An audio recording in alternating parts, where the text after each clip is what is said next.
Welcome to Part 1 of Unification of Germany. Segment 1, History of Unification of Germany. Imagine living in a world where your country is fragmented into over 39 separate territories, each with its own ruler and government. This was the reality for the German people in the 19th century. The concept of a unified Germany was not new, but it wasn't until the mid-19th century that the idea gained significant momentum. The movement for the unification of Germany was driven by a strong sense of national identity and a desire for political and economic stability. The German people were eager to find a common identity that would bring them together, and they saw the formation of a unified Germany as a way to achieve this. However, the journey to unification was not an easy one. The German states were divided on many issues, and there was no clear leader to guide the movement. But despite the obstacles, the idea of a unified Germany continued to gain momentum. And so, the story of the unification of Germany began. It was a long and complex process, but eventually, the German states came together to form the German Empire in 1871. This was a significant moment in the history of Germany and marked the beginning of a new era for the country. Segment 2, Rise of German Nationalism. In the mid-19th century, the German states were facing many challenges, including economic difficulties and political unrest.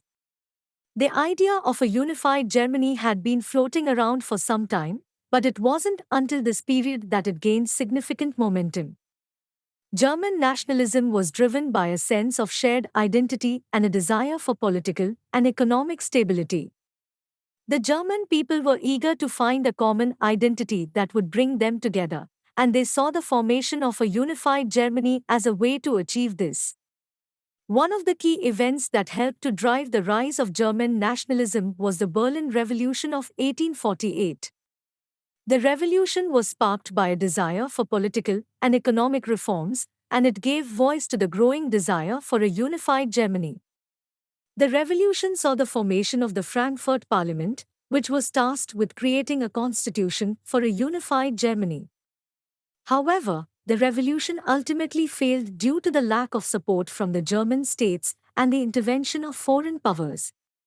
Another important event was the Congress of Princes in 1868, also known as the German Bund. This Congress was held to discuss the formation of a unified German state, and it marked an important step forward in the movement for unification. The Congress was attended by representatives from the various German states, and it resulted in the creation of the North German Confederation, which was a step towards a unified Germany. The Franco-Prussian War of 1870 to 1871 was also a key event that helped to drive the rise of German nationalism.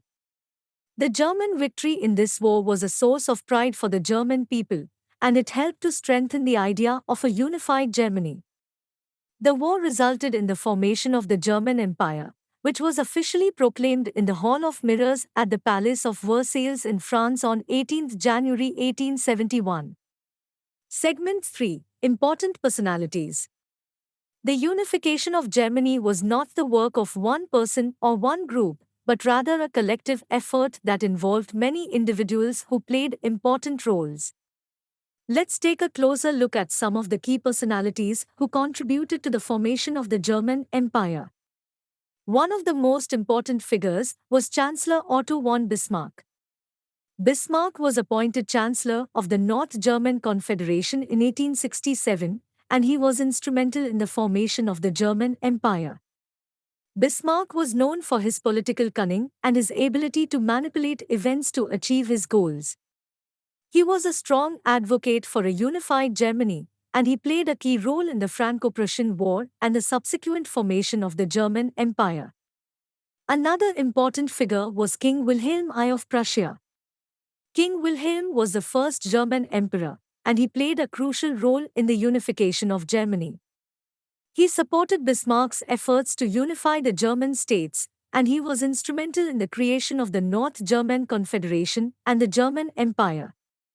There were also several other important figures who played a role in the unification of Germany, including General Helmuth von Moltke, who played a key role in the Franco-Prussian War, and philosopher and economist Friedrich List, who was a strong advocate for the economic benefits of a unified Germany.